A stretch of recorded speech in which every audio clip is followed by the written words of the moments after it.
ஒரு அடர்ந்த காடு. அந்த காட்டில் ஒரு சின்ன பாலம் ஒரு ஆற்றுக்கு நடுவில் இருந்துச்சு.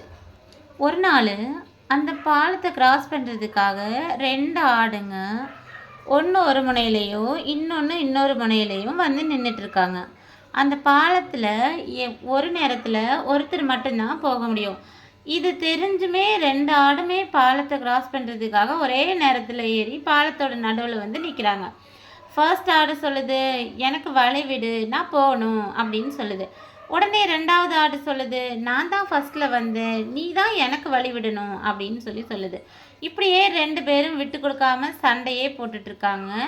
சண்டை போடும்போது ரெண்டு ஆடுகளுமே கால் பிடிமானம் இல்லாமல் தவறி ஆற்றுல விழுந்துடுறாங்க. ஆற்றுல விழுந்த உடனே ரெண்டு ஆடுகளுக்குமே தான் செஞ்ச தப்பு வந்து தெரியுது. கடைசியில் ரெண்டு ஆடுமே நீரில் மூழ்கி இறந்துடுறாங்க.